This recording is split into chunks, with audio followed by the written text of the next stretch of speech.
Hello. I got my hoodie on, my quarantine hoodie. Because I've been in the lab trying to figure out like how I can help from inside my house. Like how can my industry continue to churn along so that we can keep this money in circulation? Unfortunately, my industry, we move around a lot of money. Like one property is several hundreds of thousands of dollars. So we do have that power. I got you. You scared. You wondering how the heck you want to pay your operating expenses for the next 60 days, 90 days. I did a little bit of research on the government SBA's website in order to figure out how to help people who I know personally, real estate agents, real estate brokers, real estate investors, anybody who has a real estate related business. I'm here for you. Real estate is my heart. I became a licensed agent in 2013. My parents were agents back in the day, so I kind of got the bug just being in the office with them. This pandemic is kind of throwing a monkey wrench into everything that I had lined up this year, and I know I'm not the only person feeling that way. And I think the thing that's going to separate the successful people from the unsuccessful people is our ability to pivot. Small business owners. So the business has to have its own EIN number already. You should have already been in operation for at least a year. We have to show information from January 31st, 2019 to January 31st, 2020. So they want to see 12-month prior gross revenues, cost of goods sold 12-month prior, any rents lost due to the disaster. Okay. Let me slow down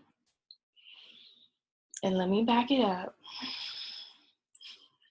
But I'm going to keep this train on tracks so you can just relax and I'm going to fly the plane.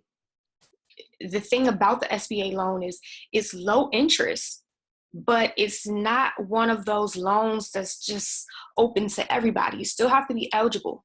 And the things that they're going to be looking at when they're trying to determine whether to approve you or deny you are credit, the business's credit history, the owner's credit. The owner has to guarantee the loan. So they're going to definitely be looking at your personal financial statements along with the business's financial statements. But I want you to focus on other things, like things that you normally do. So I want you to keep your train on tracks. I want you to keep doing your normal business operations to the best of your ability from your home. So you just move locations, it's just an office change, but we still want to be marketing. We still want to be recruiting.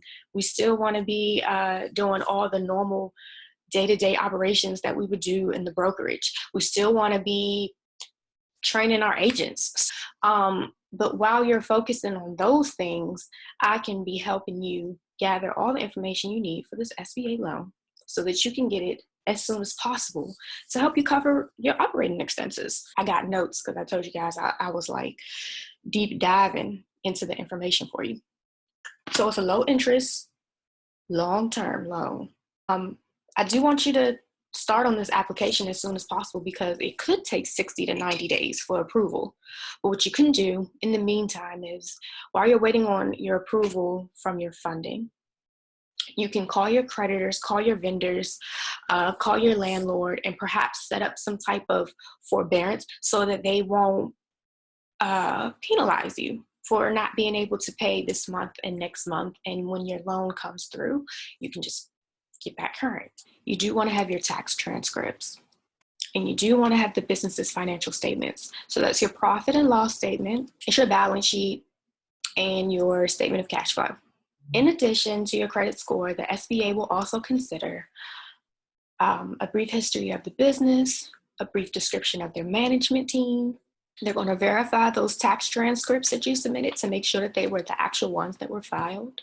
The business's debt to income ratio is going to be super important because they want to make sure that, hey, if we give you this loan, that not only will this loan be enough to cover the current liabilities of the business, but are you going to be able to pay this loan back? Because it's a loan. It's not free money. It's not a grant.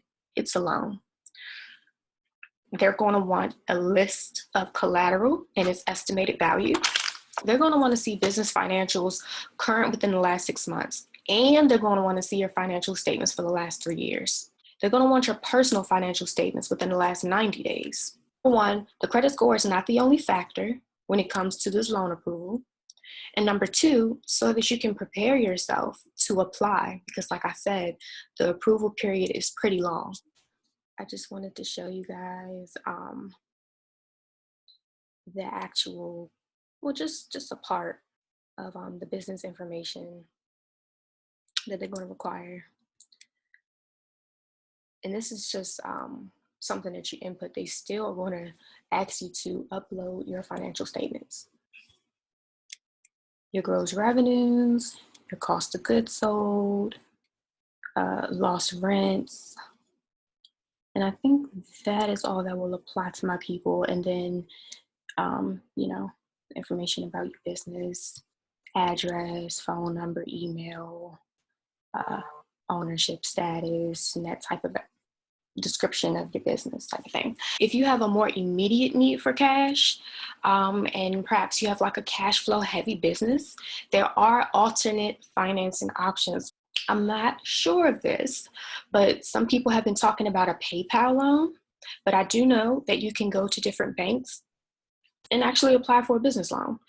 So I hope this video has been helpful. I'm here to just do my part. And I believe that this is our chance to jump in there and shape the future.